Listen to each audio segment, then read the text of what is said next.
उपराष्ट्रपति चुनाव में क्रॉस वोटिंग हुई है, सूत्र दावा कर रहे हैं। एनडीए कैंडिडेट के पक्ष में क्रॉस वोटिंग हुई है। सूत्रों के हवाले से खबर है कि शिवसेना उद्धव गुट के सांसदों ने क्रॉस वोटिंग कर दी।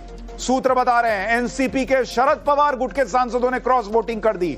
क्रॉस वोटिंग से एनडीए को 14 वोट ज्यादा मिले, सूत्रों का दावा है। चुनाव में 15 वोट इनवैलिड भी घोषित हुए हैं। लेकिन आप देखिए, बड़ी खबर आ रही है। जो कहा जा रहा था कि इंडी में किसने गच्चा किया, सूत्र दावा कर रहे हैं कि एनसीपी का शरद पवार गुट, उनके सांसदों ने क्रॉस वोटिंग कर दी।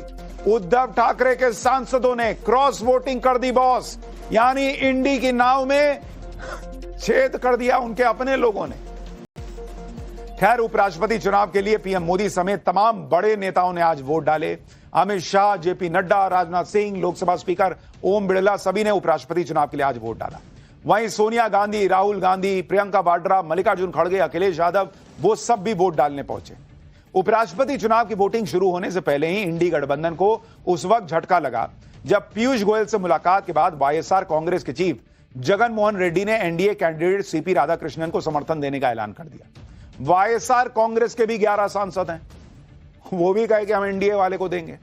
केसीआर की अगुवाई वाली बीआरएस और नवीन पटनायक के नेतृत्व वाली बीजेडी ने भी वोटिंग से दूर रहने की घोषणा कर दी। बीआरएस के 4 और बीजेडी के 7 सांसद हैं।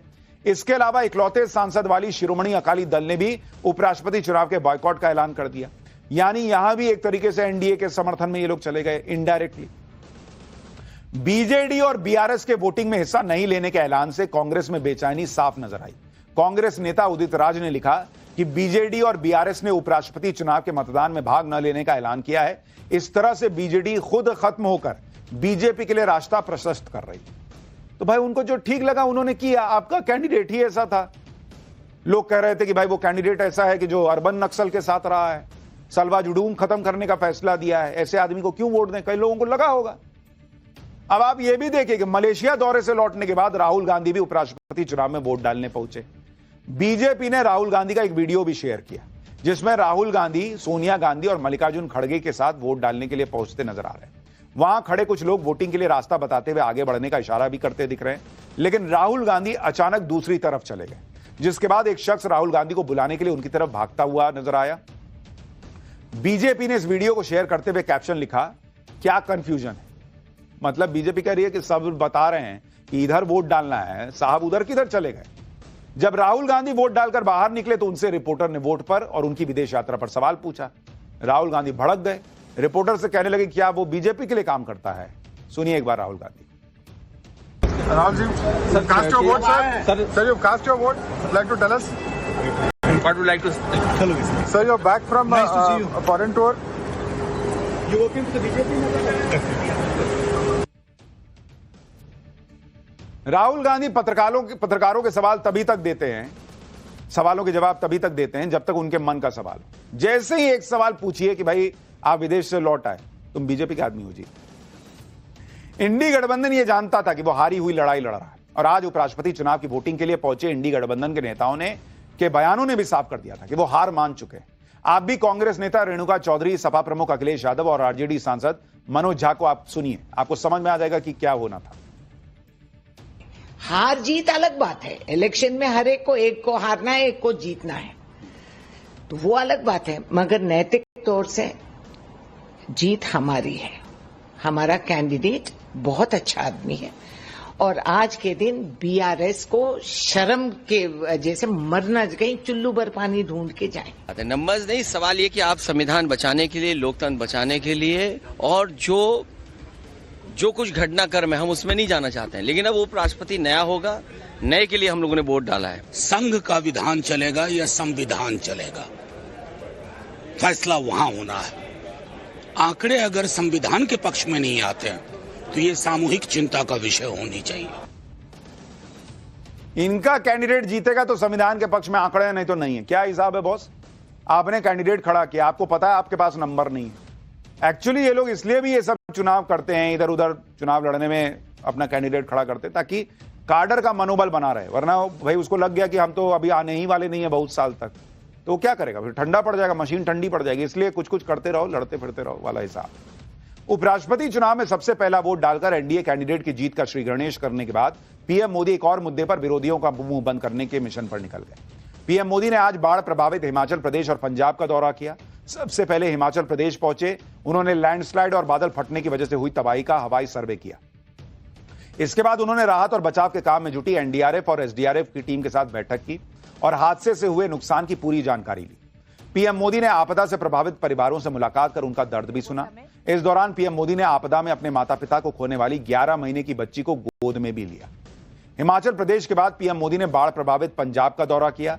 पंजाब में भी उन्होंने बाढ़ से हुए नुकसान को जानने के लिए बाढ़ प्रभावित इलाकों का हवाई सर्वे किया। पीएम मोदी ने बाढ़ की सबसे ज्यादा मार झेल रहे गुरदासपुर में रेस्क्यू टीम के साथ बैठक की और बाढ़ पीड़ितों से मुलाकात कर उनका हाल जाना। नरेंद्र मोदी ने न सिर्फ पंजाब हिमाचल का दौरा किया बल्कि केंद्र की तरफ से बड़ी मदद का ऐलान भी कर दिया। पंजाब के लिए 1600 करोड़ की मदद का ऐलान किया गया है, जबकि हिमाचल प्रदेश को 1500 करोड़ की सहायता देने की घोषणा की गई। इसके अलावा बाढ़ और लैंडस्लाइड में मारे गए लोगों के परिवार वालों को 2-2 लाख रुपए की मदद और घायलों के लिए 50,000 की मदद की घोषणा की गई। इतना ही नहीं, बाढ़ और लैंडस्लाइड की वजह से अनाथ हुए बच्चों के लिए पीएम केयर्स फॉर चिल्ड्रन योजना के तहत मदद की जाएगी। किसानों की मदद के लिए पीएम किसान सम्मान निधि की राशि एडवांस में बांटने का ऐलान कर दिया गया है। पीएम आवास योजना के तहत बाढ़ और लैंडस्लाइड की चपेट में आए घरों की मरम्मत भी करवाई जाएगी। समग्र शिक्षा अभियान के तहत स्कूलों की मरम्मत होगी।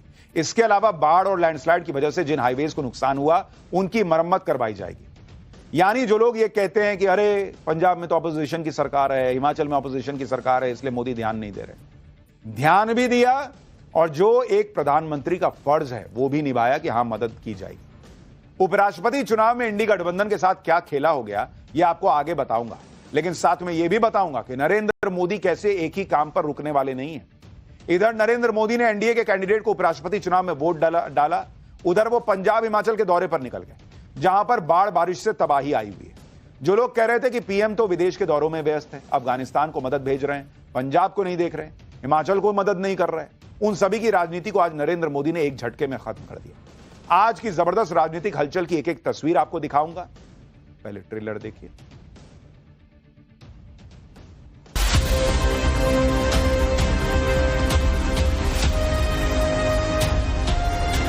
विक्ट्री साइन का मतलब 100 से ऊपर % भी कुछ होता है, 110% विक्ट्री। नैतिक तौर से जीत हमारी है। सवाल संख्या का नहीं है, सवाल है आप कहां खड़े हैं। अगर उपराष्ट्रपति का चुनाव बैलेट से हो सकता है, पेपर से, तो देश का चुनाव बैलेट पेपर से करवाने में क्या ऐतराज है? Sir, you're back from a foreign tour. You working for the BJP now?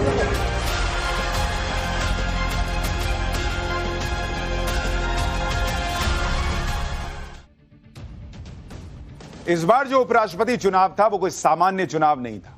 इंडी वालों ने खूब माहौल बनाया, सुप्रीम कोर्ट के एक पूर्व जज को कैंडिडेट बनाकर उतार दिया। इंडी वाले तो यहां तक दावा करने लगे थे कि वो चुनाव जीत जाएंगे, जबकि सब जानते थे कि नरेंद्र मोदी के नंबर के सामने संसद में इंडी वाले नहीं टिकते। लेकिन इंडी वाले अपने दावे करते रह गए। जब रिजल्ट आया तो इंडी वालों ने अपने जिन नंबर्स का दावा कर रहे थे वो नंबर भी उनको नहीं मिले। उपराष्ट्रपति चुनाव में कुल 767 वोट डाले गए, जिसमें से 15 वोट इनवैलिड करार दिए गए।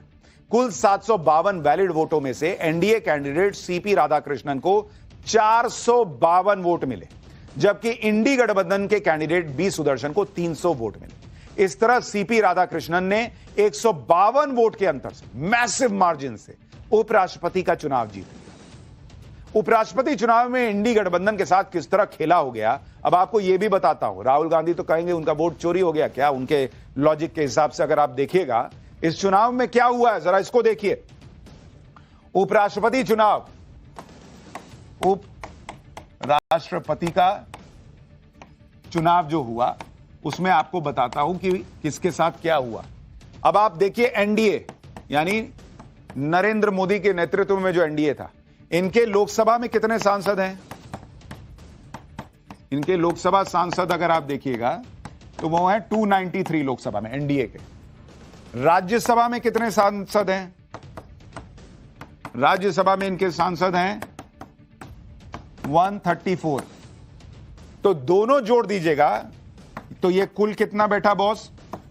ये दोनों मिला के बैठेगा 427। अब आज वोट कितने मिले एनडीए को, एनडीए के कैंडिडेट को, सीपी राधाकृष्णन को वोट कितने मिले? 452। यानी कितना हो गया? 25 प्लस वोट मिल गया बॉस। भाई 427 है एनडीए में, वोट मिला 452, अतिरिक्त सांसदों का समर्थन 25 प्लस। अब तो ये तो बैलेट से वोटिंग हुई है, कोई ये भी नहीं कह सकता कि ईवीएम में डाले वोट उधर चला गया इधर। अब राहुल गांधी की परिभाषा से वोट चोरी हुआ या नहीं हुआ ये तो वही जाने, लेकिन आपको इंडी वालों का हाल दिखाता हूं कि इंडी वालों के साथ क्या खेला हो गया। इंडी गठबंधन के लोकसभा में कितने सांसद हैं भाई? उनके हैं 234 सांसद हैं उनके लोकसभा में। उनके राज्यसभा में कितना का समर्थन है? 91 के करीब कहा जाता है कि उनका राज्यसभा में समर्थन है। तो उनके कुल वोट कितने हो गए? 315। इन दोनों को जोड़ दीजिए तो 315 बैठता है। लेकिन वोट मिले कितने? उनको वोट मिले 300, यानी -15 लेबल आया। यहां भी 15 गायब हो गए। यानी नरेंद्र मोदी के नंबर बढ़ गए, जितने आने थे उससे ज्यादा आ गए, और राहुल गांधी के जितने नंबर आने थे उससे कम हो गए। अब कहीं इसमें भी वोट चोरी का नारा ना हो जाए कि भाई वोट चोरी हुई है। उपराष्ट्रपति चुनाव की वोटिंग खत्म होने के बाद खुद कांग्रेस दावा कर रही थी कि इंडी गठबंधन सारे सांसदों ने वोटिंग की है।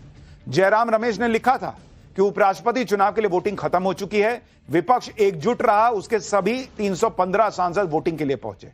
यह अभूतपूर्व 100% मतदान है। जब इंडी के सारे सांसदों ने वोटिंग की तो फिर इंडी गठबंधन के 300 वोट ही क्यों आए? 15 कहां चले गए भाई? नरेंद्र मोदी के वोट कैसे बढ़ गए? इसका मतलब साफ है कि इंडी के कुछ वोट या तो रद्द हुए या फिर क्रॉस वोटिंग हुई। अब इसमें सवाल यह है कि अगर क्रॉस वोटिंग हुई तो फिर विपक्ष के एकजुट होने के दावे की हवा निकल गई, और अगर वोट रद्द होने की बात है तो जो लोग बैलेट पेपर से वोटिंग की वकालत करते हैं वो खुद ही सही तरीके से बैलेट में वोट नहीं डाल पाए, और वहां तो सिर्फ 1 और 2 लिखना था, 2 ही कैंडिडेट थे, और ये कहते हैं कि बैलेट पेपर से सारा चुनाव करा दीजिए। इस वक्त उपराष्ट्रपति चुनाव पर एक बड़ी खबर भी आ रही है। उपराष्ट्रपति चुनाव में क्रॉस वोटिंग हुई है, सूत्र दावा कर रहे हैं। एनडीए कैंडिडेट के पक्ष में क्रॉस वोटिंग हुई है। सूत्रों के हवाले से खबर है कि शिवसेना उद्धव गुट के सांसदों ने क्रॉस वोटिंग कर दी। सूत्र बता रहे हैं एनसीपी के शरद पवार गुट के सांसदों ने क्रॉस वोटिंग कर दी।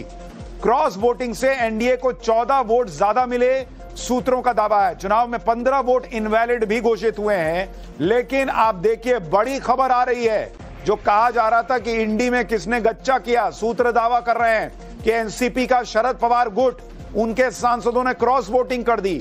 उद्धव ठाकरे के सांसदों ने क्रॉस वोटिंग कर दी बॉस, यानी इंडी की नाव में छेद कर दिया उनके अपने लोगों ने। खैर, उपराष्ट्रपति चुनाव के लिए पीएम मोदी समेत तमाम बड़े नेताओं ने आज वोट डाले। अमित शाह, जेपी नड्डा, राजनाथ सिंह, लोकसभा स्पीकर ओम बिड़ला, सभी ने उपराष्ट्रपति चुनाव के लिए आज वोट डाला। वहीं सोनिया गांधी, राहुल गांधी, प्रियंका वाड्रा, मल्लिकार्जुन खड़गे, अखिलेश यादव, वो सब भी वोट डालने पहुंचे। उपराष्ट्रपति चुनाव की वोटिंग शुरू होने से पहले ही इंडी गठबंधन को उस वक्त झटका लगा जब पीयूष गोयल से मुलाकात के बाद वाईएसआर कांग्रेस के चीफ जगन मोहन रेड्डी ने एनडीए कैंडिडेट सीपी राधाकृष्णन को समर्थन देने का ऐलान कर दिया।